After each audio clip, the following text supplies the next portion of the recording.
দেখলে মাতা, আমি এই 4টে বেদকেই নিয়ে এসেছি, যেটা ব্রহ্মদেব এই সৃষ্টিতে জ্ঞান সঞ্চার করার জন্য লিখেছিলেন। পুত্র হেগ্রীব, আমি তোমার কাছে এটাই আশা করেছিলাম। এবার তোমাকে বিজয়ী হওয়া থেকে কেউ আটকাতে পারবে না, কেউ না।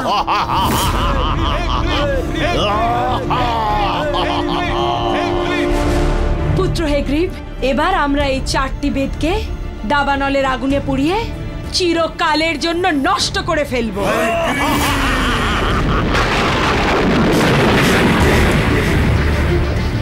চলো পুত্র।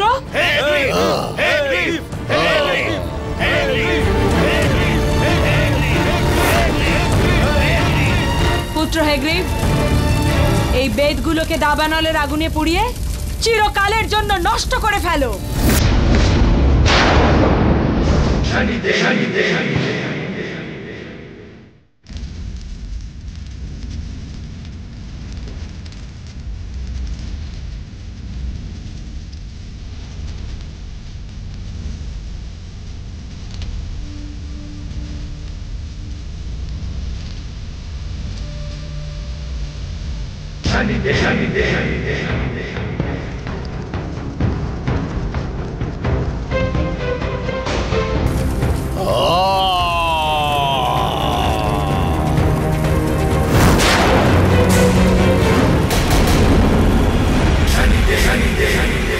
পুত্র, এটা কি করে সম্ভব?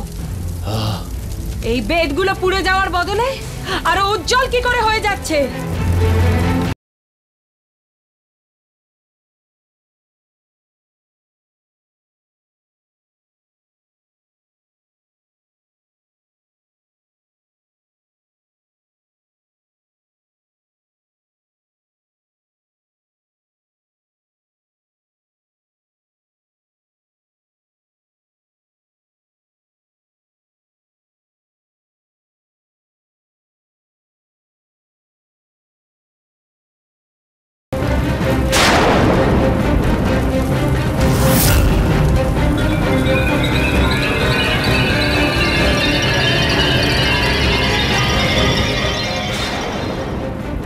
না তো এগুলো আগুনে পুড়ছে, আর না এগুলো জলে ডুবে যাচ্ছে।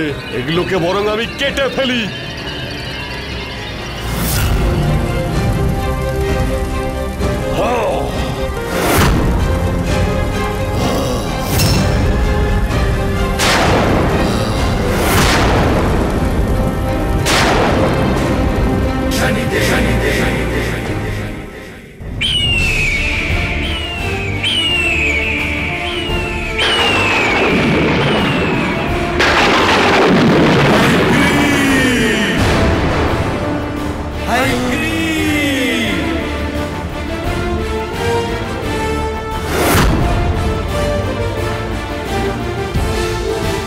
হেগ্রীব,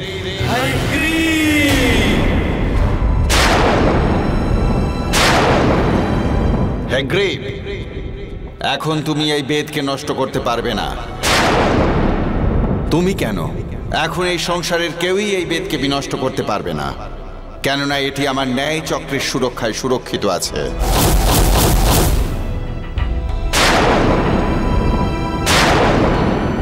শনিদেব, এই বেদগুলো নষ্ট হয়নি তো কি হয়েছে? কিন্তু তুমি এগুলো আমার কাছ থেকে নিতেও পারবে না, বুঝলে? এবার এই বেদগুলো সবসময় অন্ধকারেই থাকবে, অন্ধকার থেকে কখনো বাইরে আসবে না, আর না এগুলো থেকে কেউ কোনোদিন জ্ঞান লাভ করতে পারবে। হেগ্রীব, তুমি জ্ঞানের প্রকাশকে জানো না। সেটি অন্ধকারকে চিরে একদিন ঠিকই প্রকাশিত হয়। এখন তুমি নিজের অন্তের চিন্তা করো, কেননা আমার দণ্ডচক্র এখন অন্তিম পর্যায়ে পৌঁছে গেছে।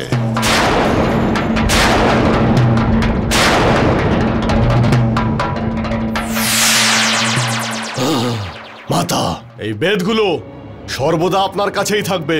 এগুলো আপনি কোনো সুরক্ষিত জায়গাতে লুকিয়ে রেখে দিন। বীর দানবরা, এখন সময় এসে গেছে এই পৃথিবীতে রাজত্ব করার। মাতা, সবার আগে আমরা এই পৃথিবী লোক দখল করব।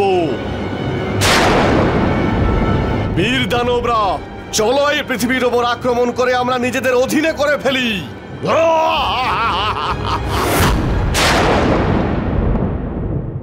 শনিদেব, হেগ্রীবকে ওই বরদান দিয়ে তো আমিও দুঃখী ছিলাম, কিন্তু আমি তো নিয়মের কাছে বাধ্য।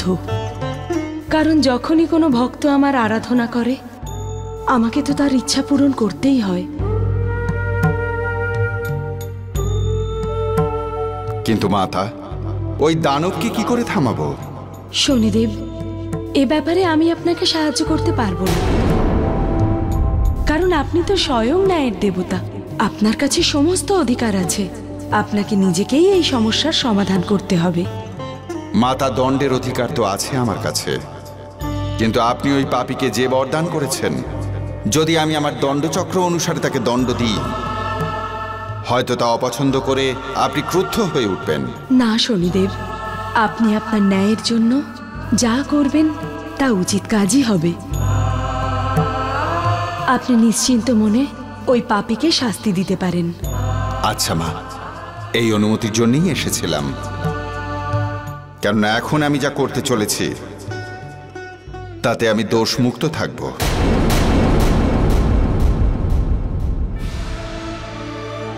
এখন আমি যে মায়া রচনা করতে চলেছি তাতে দেবর্ষী নারদকেও আমায় সম্মিলিত করতে হবে, কেননা এই কার্য তার সহায়তা ছাড়া সম্ভব নয়।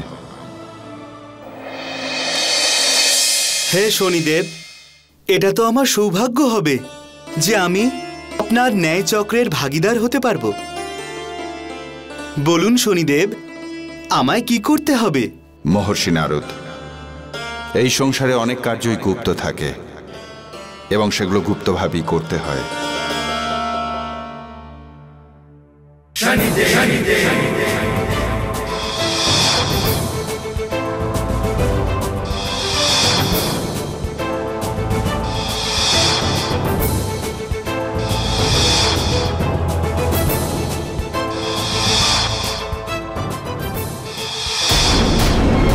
নারায়ণ নারায়ণ! হে শনিদেব, এসব আপনি কি বলছেন? এটা তো আমার দ্বারা সম্ভব নয়। আপনি আমায় ক্ষমা করুন। মহর্ষি নারদ, সংসারের ন্যায় সবার উপরে, আর যা কিছু ঘটছে তা মা লক্ষ্মীর ইচ্ছাতেই হচ্ছে। সেই জন্য এই কাজ আপনাকে করতেই হবে। ঠিক আছে শনিদেব, যেমনটা আপনার আজ্ঞা আর মাতার ইচ্ছা। নারায়ণ নারায়ণ।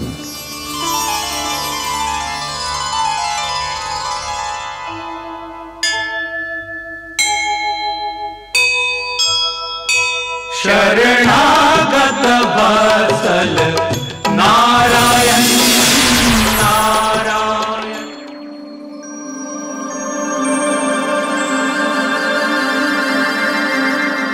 নারায়ণ নারায়ণ। আসুন দেবর্ষি, বিষ্ণুলোকে আপনাকে স্বাগত।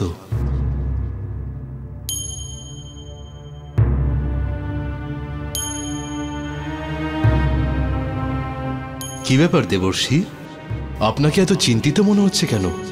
প্রভু, একটা বড় সমস্যা হয়েছে। দ্বিধা? কিরকম দ্বিধা, আমাকে বলুন। প্রভু, আমার মনে হয় যে মাতা আমাকে ওই দৃষ্টি দিয়ে দেখেন না, যে দৃষ্টি দিয়ে আপনি আমাকে দেখেন। অর্থাৎ? অর্থাৎ প্রভু, যে ভালোবাসা আমার জন্য আপনার রয়েছে, সেই ভালোবাসা মায়ের চোখে একবারও দেখা যায় না। প্রভু, আমার মনে হয় যে মায়ের চোখে দৃষ্টি দোষ আছে, যার কারণে ওনার দৃষ্টি আমার প্রতি আলাদা হয়ে যায়। দেবর্ষি, এরকম কি করে হতে পারে? আপনার জন্য যে ভাব আমার মনে আছে, তাই দেবীর মনেও আছে। না না প্রভু, আপনি মন দিয়ে দেখুন, মনে হয় মাতার দৃষ্টিতে কোনো দোষ আছে।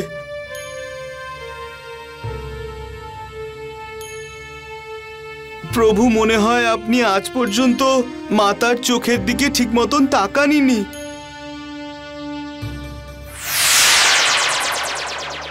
প্রণাম স্বামী। প্রণাম মাতা।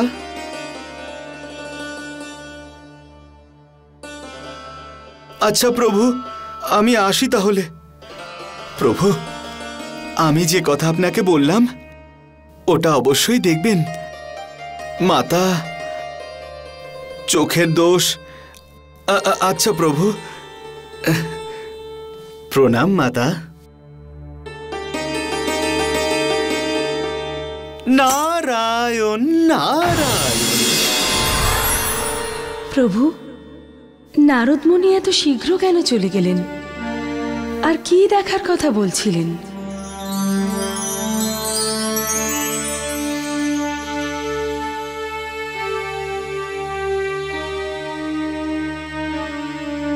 আপনি আমাকে দেখে এভাবে হাসছেন কেন? স্বামী, আমি তো কিছু বুঝতে পারছি না। কিছু না দেবী, এমনিই দেখছি। না স্বামী, এই হাস্য পরিহাসের নিশ্চয়ই কোনো অর্থ আছে। বলুন না স্বামী, আপনি আমাকে দেখে এভাবে হাসছেন কেন? দেবী, দেবর্ষি নারদ আপনার সম্পর্কে কিছু বলছিলেন, সে কথা ভেবেই আমার হাসি পেল।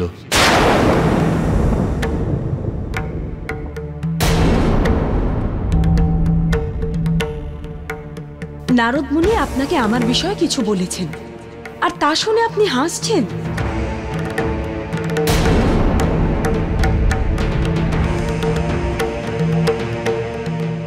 আপনি আমার স্বামী হয়ে দ্বিতীয় কোনো ব্যক্তির জন্য আমাকে উপহাস করছেন। না স্বামী, আমি আমার এই অপমান সহ্য করতে পারবো না। তাই আমি আপনাকে অভিশাপ দিচ্ছি, যে মুখ দিয়ে আপনি আমাকে উপহাস করছেন, আপনার সে মুখই থাকবে না। আপনার সে মুখই থাকবে না। আপনার সে মুখই থাকবে না। আপনার সে মুখই থাকবে না।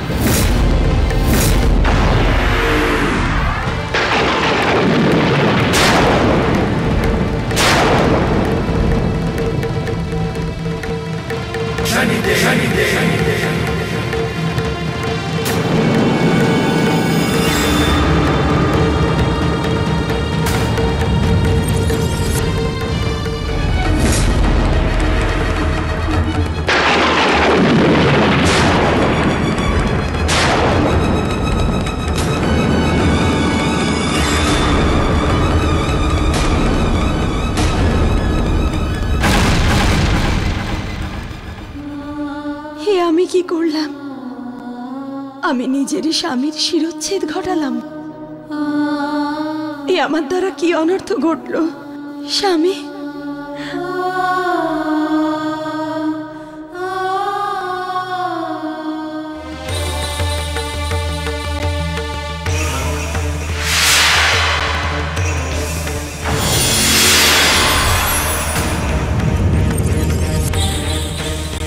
মা লক্ষ্মী,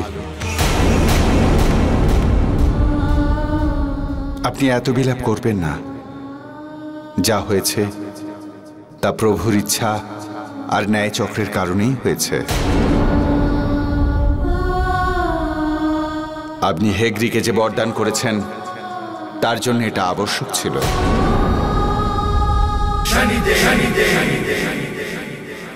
ব্রহ্মদেব, এবার আপনি প্রভুকে অশ্বমুখ প্রদান করুন।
প্রভু, আপনি এবার ওই পাপী হেগ্রীবকে বিনাশ করুন।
আপনারা ভীত হবেন না। ইনি ভগবান বিষ্ণু। ইনি আপনাদের সহায়তার জন্যেই এই রূপ ধারণ করেছেন।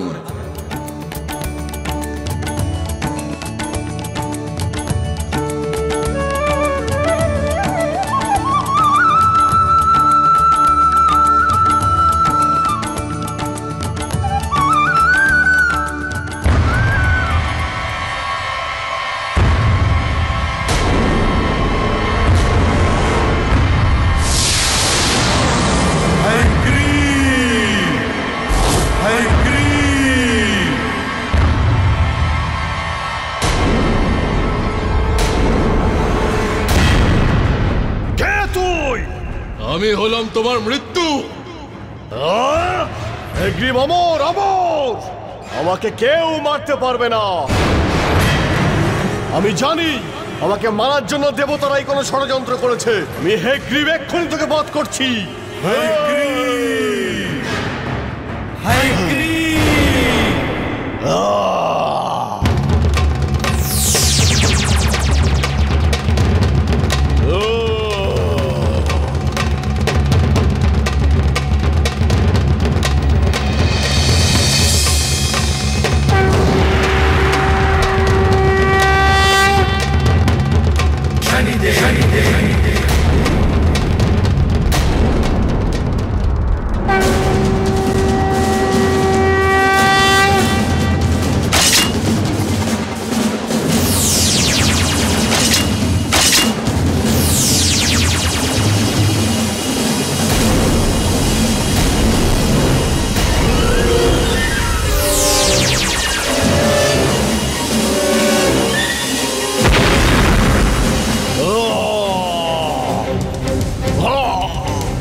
এবার সময় এসে গেছে। এই পাপীকে বিনাশ করে এই সৃষ্টিকে এর পাপ থেকে মুক্ত করে দিন।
প্রভু, আপনি এই পাপীকে বিনাশ করবার জন্য হেগ্রীব অবতার ধারণ করলেন।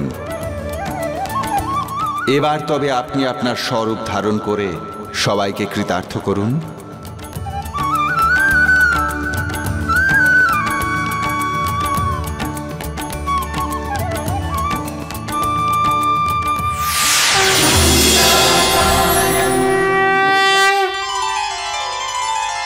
ভগবান বিষ্ণুর, ভগবান বিষ্ণুর, ভগবান বিষ্ণুর, ভগবান বিষ্ণুর। शरणागत वत्सल नारायण नारायण शरणागत वत्सल नारायण नारायण।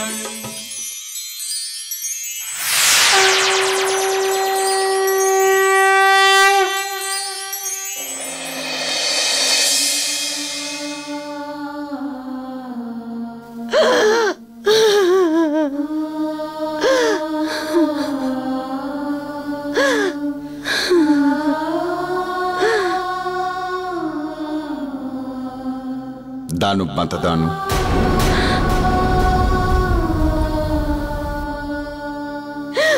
শনিদেব, আজ আপনি যে পুত্র শোক করছেন সেই শোকের কারণ আপনি নিজে। কেননা সন্তানের কাছে তার মাই তার প্রথম শিক্ষক। যদি আপনি তাকে সঠিক শিক্ষা আর সঠিক পথ দেখাতেন তাহলে হেগ্রীব আর বাকিরা বেঁচে থাকতো। হ্যাঁ শনিদেব, এই সব কিছুর জন্য আমিই দায়ী। আমার জন্যই আমার সব পুত্রের মৃত্যু ঘটেছে। এসবই অহংকার আর জ্ঞানকে সমাপ্ত করার দণ্ড। কেননা এই সৃষ্টি জ্ঞানের আধারের উপরেই চলছে। এবার আপনি ওই পবিত্র বেদ আমায় দিয়ে দিন, যেটার জন্য আপনি নিজের পুত্র হারিয়েছেন।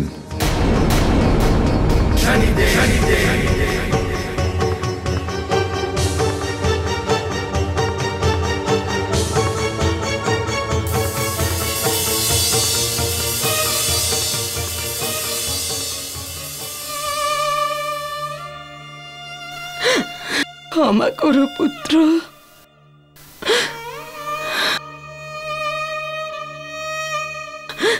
এই নিন সেই পবিত্র বেদ। नीलांजन समाभासम रविपुत्रम यमग्रजम छाया मार्तंड संभुतम तम नमामि शनिश्चरम। नीलांजन समाभासम रविपुत्रम यमग्रजम छाया मार्तंड संभुतम तम नमामि शनिश्चरम। जय जय शनिदेव, जय जय शनिदेव।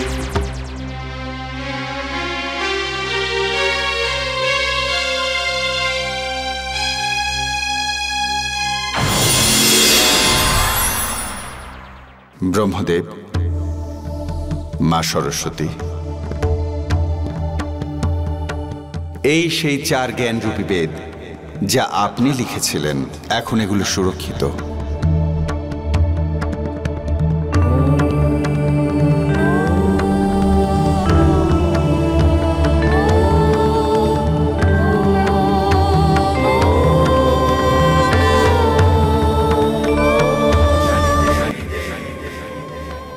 শনিদেব, আপনার ন্যায় চক্র মহান।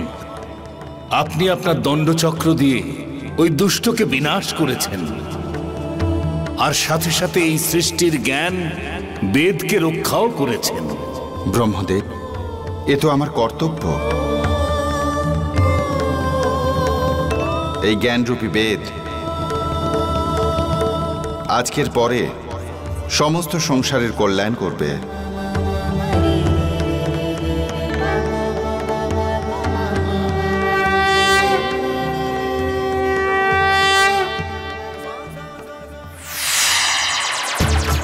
অজ্ঞানী যতই শক্তিশালী হোক না কেন, সে জ্ঞানকে সমাপ্ত করতে পারে না। এই সৃষ্টিতে সবচাইতে অমূল্য ধন হলো জ্ঞান। সেই জন্য প্রাণীকে সর্বদা জ্ঞানের সমাদর করা উচিত। প্রভু শ্রীকৃষ্ণও বলেছেন, সর্বপ্রকার যজ্ঞের মধ্যে জ্ঞান যজ্ঞই সর্বশ্রেষ্ঠ, কেননা সব কর্মের অন্তিম ফল হলো জ্ঞান। ইন্দ্রিয়কে সংযমে রাখে যে জিতেন্দ্রিয়, সেই শ্রদ্ধাবান ব্যক্তি এই জ্ঞান প্রাপ্ত করে। আর এই জগতে যে জ্ঞান লাভ করে, সে পরম শান্তি লাভ করে।